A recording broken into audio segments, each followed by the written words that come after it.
Buckingham Palace, official London residence of Britain's sovereign since 1837, is probably one of the world's most famous addresses and has an outside that is familiar to all and an inside that is wrapped in mystery. Its quadrangle and grand entrance is the ceremonial centrepiece for the nation's welcome, be it to kings, queens, presidents or diplomats.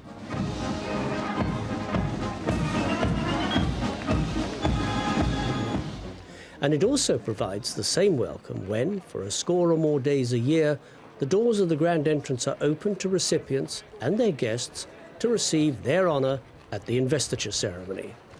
And once more, down towards the camera now. Good. This way, madam. Nowadays, tens of thousands of people see the staterooms and gardens either as guests to one of the series of summer garden parties or as visitors to the summer opening every August and September.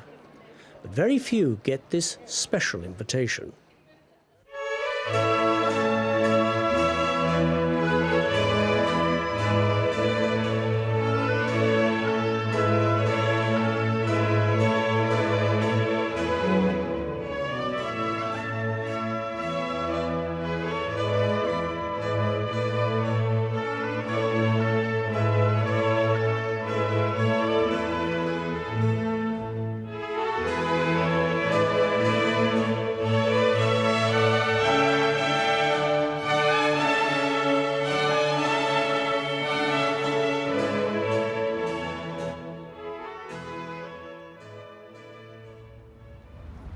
At 8 o'clock in the morning, London is already alive to another working day. And for the select 130 men and women who are anxiously making their way to the capital, it's the culmination of many weeks of preparation. It's the day of their investiture at Buckingham Palace.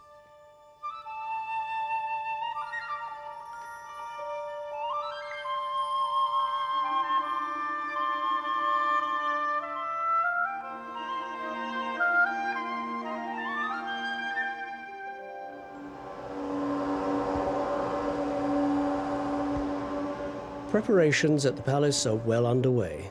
Everything in the staterooms, including the ballroom, scene of many state and official occasions and where today's investiture will take place, are given detailed and careful attention. 20 investitures are held at Buckingham Palace each year, 9 in the spring, 2 in the summer, usually in July, and 9 more in the autumn, although this can vary from year to year. For most of those receiving an honour, this is probably the first and only time in their lives they will be received by the Prince of Wales in the ballroom at Buckingham Palace.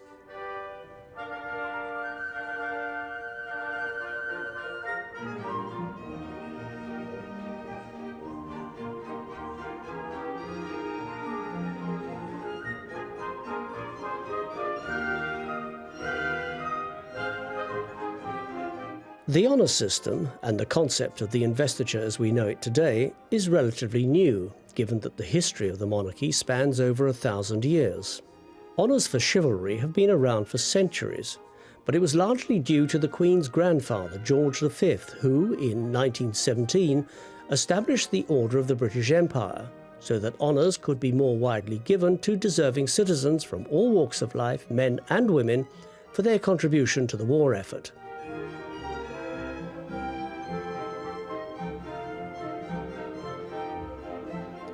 With the ending of the First World War and the armistice in 1918, the King extended the range of recipients to include those from the world of science, the arts and literature, as well as the voluntary and charitable sectors.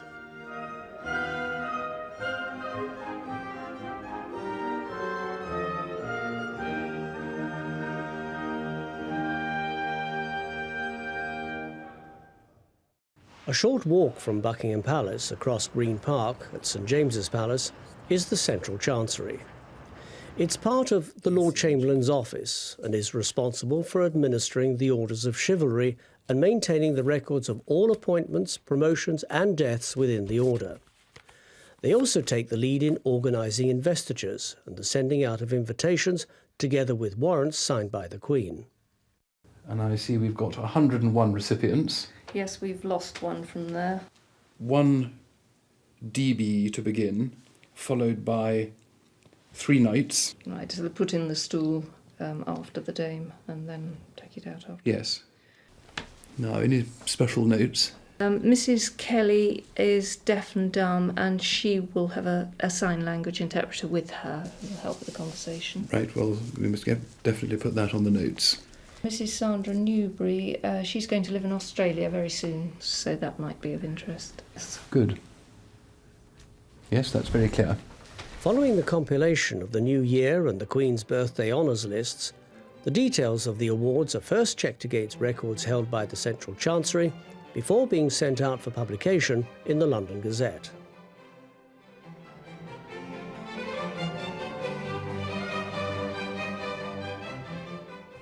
When the various insignia arrive from the manufacturers, each decoration is very carefully scrutinised for blemishes and then stored in the Central Chancery's vaults to await its recipient.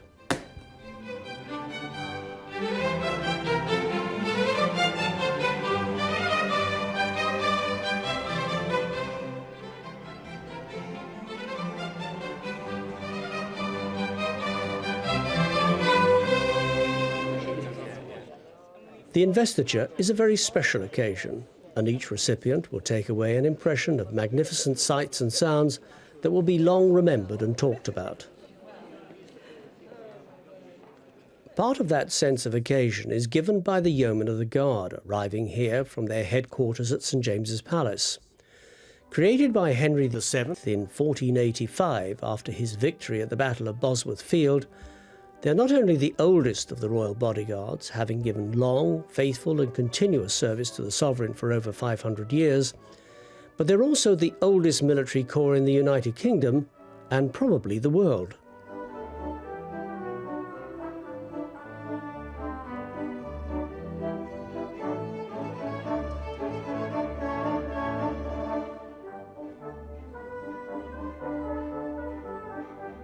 There is no doubt that investitures are stage managed with military precision. Each recipient must be in the right place at the right time, be briefed as to what to expect when reaching the dais and what to do once the honour has been presented. The timing is well rehearsed and must be accurate for it all to begin at 11 o'clock. The Green Drawing Room, the first of the state rooms at the top of the grand staircase, is richly furnished and includes chairs made in the 1820s for Windsor Castle. It has a grand piano purchased by George IV in 1820, originally destined for the music room gallery at Brighton Pavilion. And on top of the cabinet below the portrait of the Duke of Wellington is a 1758 Sèvres porcelain potpourri vase that probably once belonged to Madame de Pompadour. It is just one of the many staterooms frequently used for receptions. But today, while the room is readied and the props are set, there is time for new knights to get acquainted. Gentlemen, could I just ask us to sort of gather on this side of the stool, please, facing the doors, facing the camera, actually. And I'll just take us through the procedure this morning. We're missing the opening bat, really. Dame Maureen Brennan, who'll we'll bolt on at the end, so we'll go straight into a process which is rather easier, perhaps, with just the gentleman present. Probably best if I just walk through now the process involved. As I say, we'll take you through to the start point, if you will, and we'll be effectively at the head of a queue of people. Directly on your left will be Melissa, who will, for the last time, I promise you, check your name, make sure the right person is going forward to collect the right award. Melissa says go, you move forward, join the gentleman usher nice and close to him, listen for the surname, move forward, turn to the left, dip of the head, move forward. If you're to be knighted, down, head up, touch of the accolade with the sword, nothing is said. Do remember to get up, some don't. Get up, move to the left of the stool. Clearly everybody else is now at this point as well, having come forward.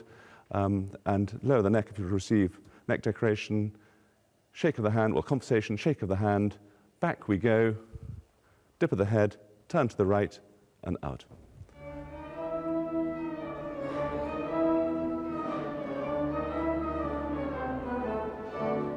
George IV's original palace lacked a large room for state and official entertaining, But Queen Victoria rectified that shortcoming by adding the ballroom in the mid-1850s, first used in 1856 for a grand ball to celebrate the ending of the Crimean War. These days, it is one of the rooms used for the annual diplomatic reception attended by 1,500 guests, ambassadors, diplomats and their wives accredited to the court of St James's. It is also the setting for state banquets, concerts and performances of the arts. But way back in 1856, it had the distinction of being the largest room in London, but today it is just the largest room in Buckingham Palace. At 122 feet long, 60 feet wide and 45 feet high, the ballroom could, with clever stacking, accommodate 56 double-decker London buses.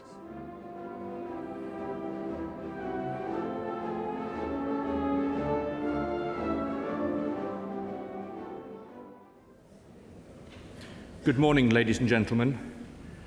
It's nice to see you all here at Buckingham Palace.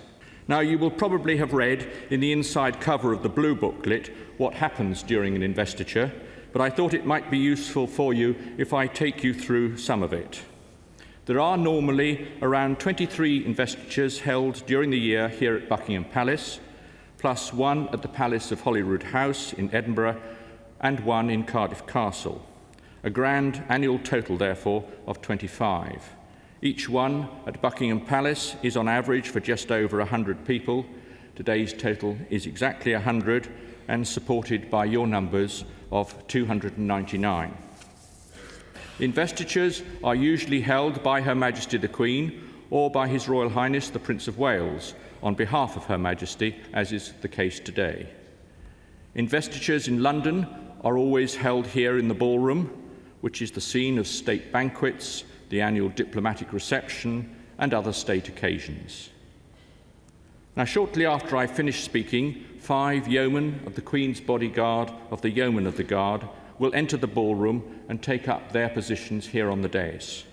The Yeomen of the Guard are the oldest royal bodyguard in the world, having been founded in 1485 in the reign of King Henry VII, over 500 years ago. Then, just after 11 o'clock, the Prince of Wales and his party will enter the ballroom by the door on my left, escorted by 2 Gurkha orderly officers, a custom instituted by Queen Victoria in 1876. Please stand when His Royal Highness's party enters the ballroom. The orchestra of the Royal Artillery, the Band of the Royal Artillery, under the direction of Major Bob Meldrum, will play the national anthem, and I would ask that you remain standing until His Royal Highness bids you be seated. The investiture then begins. Lord Luce, the Lord Chamberlain, announces the name of each recipient who will enter through the door on my right. And after they have been invested, all recipients leave through the door on my left, and they then re-enter at the back of the ballroom to be given a seat for the remainder of the investiture. May I ask, please, that you remain seated throughout the ceremony, for if you do attempt to stand, others behind you will have difficulty in seeing what's going on. Could I also ask you to confine your conversation to a low whisper? If there is too great a general buzz of conversation, it's really quite difficult to hear the next name being announced. And a final point on this: however great your admiration may be for a particular recipient, may I ask you kindly not to applaud. And then, at the end of the ceremony, the Lord Chamberlain will come forward and stand in front of His Royal Highness, and this is a signal for everyone to stand while the band plays the national anthem again. And then His Royal Highness, accompanied by the Lord Chamberlain, the Master of the Household, the Equerry, and the 2 Queen's Gurkha officers, will walk down the central aisle and leave the room. And after they have withdrawn and the remaining ceremony officials have left the dais, would you then please leave by the door through which you entered? And your friends and relations who have been decorated will meet back as you leave. Thank you for your attention. The investiture normally takes about an hour and a half, and I sincerely hope you enjoy the ceremony.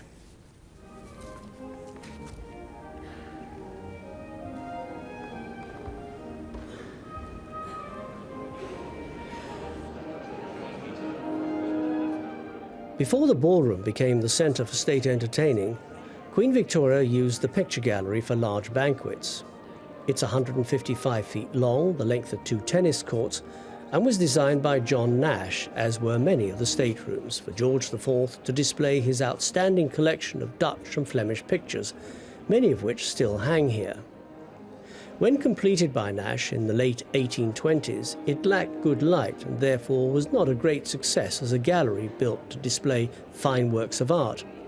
And it wasn't until 1914, under Queen Mary's guidance, that it was remodelled to include natural daylight and top lighting, which is how we see it today. There are pictures here that were collected by Charles I, Frederick, Prince of Wales, eldest son of George II, by George III, George IV, and Queen Victoria.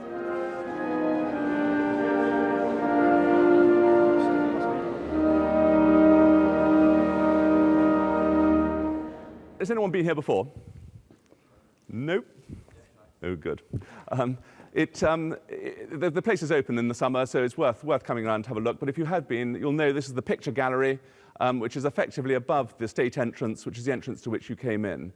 We're going to hold you here until 11 o'clock, and then in groups of 10 to 15, we'll be taking you from here through the East Gallery. And just shortly before we get to Victoria Station, we'll reach the ballroom. We'll go through the ballroom, where you'll see your guests on your right as we go through. We'll take you into an annex. And from that annex, you'll re-enter the ballroom in order to receive your awards. And probably the best thing is for me to walk through that process so you have a feel for what you're required to do later on. Prince of Wales is taking the investiture, as you know, and he'll start that process, as I say, at 11 o'clock. It should be over by about 12, and plenty of time thereafter for lunch. So we get you to a point in looking into the ballroom, and if I can just set the scene now. On the left-hand side, as you face into the ballroom, you will see a low dais. On that dais will be the Prince of Wales. On his right will be his equerry, who will be will be reminding him, I should say, of who you are, and why you're here. On his right will be the Lord Chamberlain, who's the head of the Queen's household, who will be making the announcements over the public address system as to, again, who you are, why you're here. So you'll be at the head of a queue. This is when your moment has come. You'll be at the head of a queue. Directly on your left will be Miss Melissa Morris of my office, who will effectively release you at this point. Now, at this stage, you're on your own. She'll say, go. You come forward, and you will come to one of the Queen's gentlemen ushers, Captain Paddy McKnight, who will be standing exactly as he is here. Please come close to him, sufficiently close that he can whisper to you if there's any crisis that you may have forgotten or whatever may happen. He is your last port of safe call. And when you get to this stage, you should be listening from the Lord Chamberlain for your surname. Your surname is your cue to move. And you will move forward a few paces beyond the gentleman usher. Turn to your left. Now, please forgive me for those who I have my back to now. Directly in front of you, some 4 or 5 paces, and perhaps I could just ask you just to dress back a little, will be the Prince of Wales on a low dais. Move to, when you get to this stage, please bow your head, gentlemen, curtsy for the ladies, little bob, and then move forward towards the dais. Please do not mount the dais, because it gets a little crowded if you do. So your toes are at the edge of the dais. And at that stage, you will receive your award. Some 8 or 9 behind me will be receiving a neck decoration. If that is the case, please dip your head to allow the ribbon to be placed over your neck. For the balance of people, it will be a medal or a brooch being placed on the hook that I notice you're all wearing now on your jackets. There will be a conversation during that point between the Prince of Wales and yourself, and hopefully you'll respond. At a certain point, you'll know your time is up when he offers you his hand, and take the hand, shake it, and then come back, break contact, please, 2 or 3 paces, a dip of the head again, from the neck, please, not the waist, dip of the head, or a curtsy, I won't do that one, turn to the right and out of the room, where we will take take your awards off you, box them up, give them back to you, and then usher you back into the ballroom to join your guests. Is that clear? Wasn't he addressed by any name or? Yes, the technical way to do it would be Your Royal Highness on the first meeting, thereafter Sir. If you're more comfortable with just Sir, that would be fine. Really very simple. Just follow the next person ahead of you, but make sure it's not a girl ahead of you, boys. Otherwise, you'll be curtsying. But I'll take any questions if you wish at all. We'll take your handbags off you, ladies, and give them back to you as you come out. It's just one less thing to worry about. Any questions? Thank you very much indeed. Pick you up at about 11 o'clock. Just before 11 o'clock, the first group will be taken through. Thank you very much indeed.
The scene is set, the briefings are over, and the investiture is about to begin.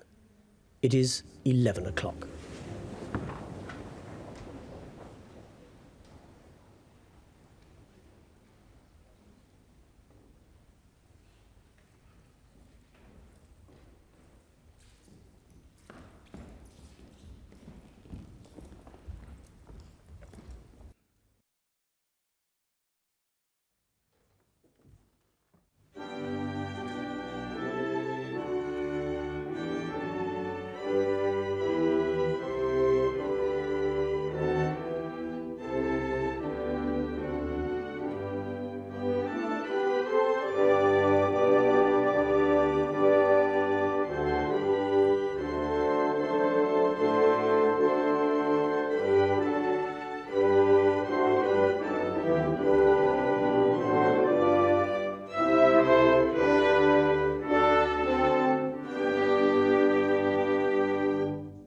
Ladies and gentlemen, please be seated.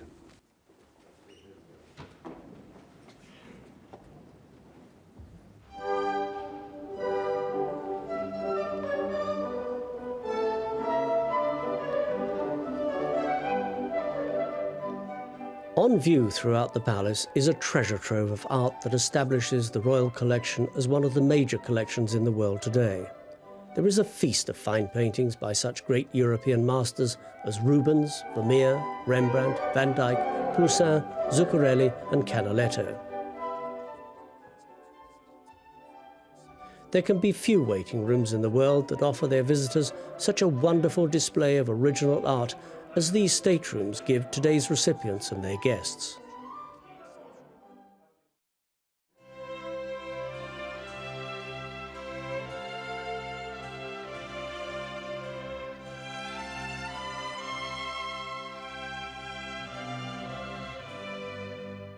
Honours and awards are not given lightly. They've been justly earned, and the investiture ceremony is the country's acknowledgement of that particular achievement.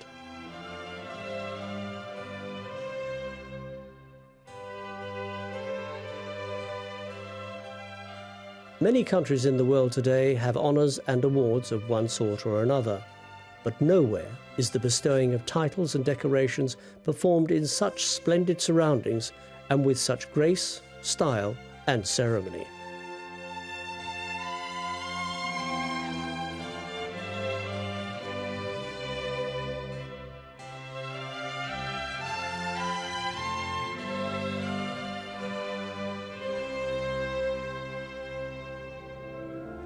to be members, Military Division, Major Mary Nicholson, Cleveland Army Cadet Force.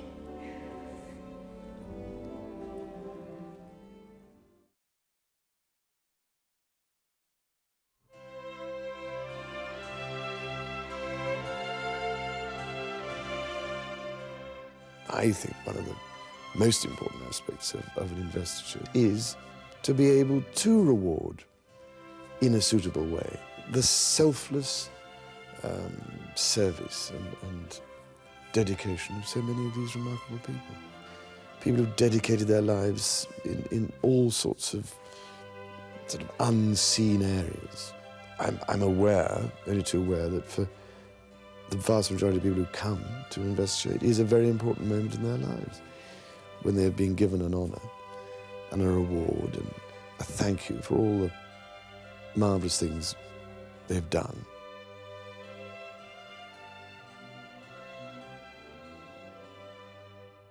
The great thing, I believe anyway, is to try and have a word with each one, try to make them feel special and ask them what they're doing a little bit and congratulate them. I find it enormously encouraging and in many ways moving that you see suddenly before you, the entire nation really represented by different people from endless different walks of life. And you hear so much gloom and misery and criticism and disaster all the time in the media. But actually, there are so many marvellous people who keep this whole nation going and functioning. And it just is a remarkable example of what wonderful things are done in this country by so many people.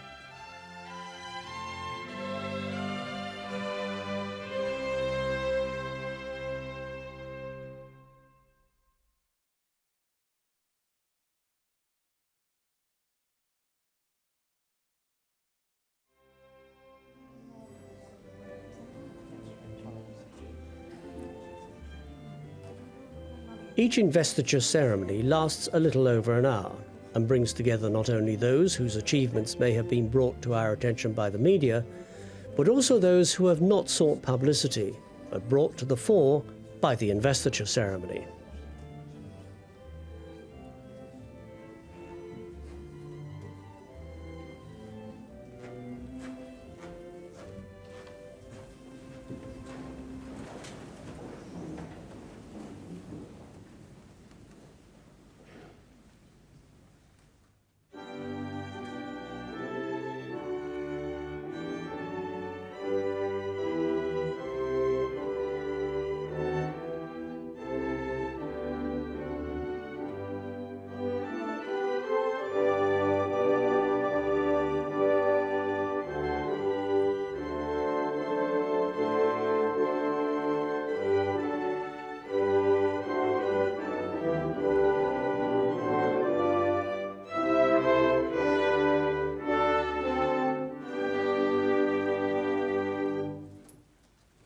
As today's investiture comes to an end, there can be little doubt that the day will have given lasting pride and pleasure to all.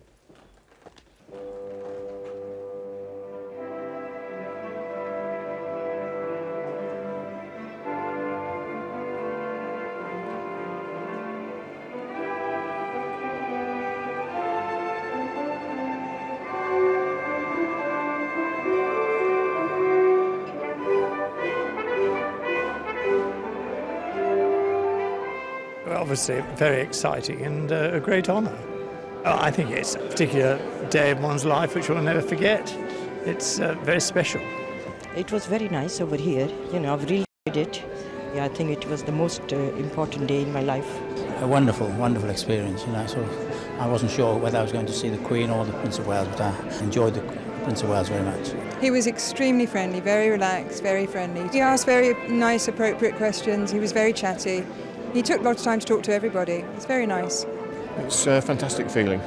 It's been a marvellous day so far, and I'm looking forward to the rest of it. I feel amazed and very proud, yes. I loved watching everybody else and hearing and seeing what they had done. That was really one of the nicest parts. Oh, it's quite an occasion, a wonderful place to visit. I really enjoyed looking at the paintings as I sat there waiting. Unbelievable. Absolutely wonderful, actually, the whole thing, yes. It was just, one felt so comfortable and everybody around was so very, very helpful, so it was great. Oh, very pleasant, very memorable day, I suppose that's the way you describe it. And the surroundings are most impressive, and of course that they helped to make the occasion. So yes, splendid day, one to be remembered.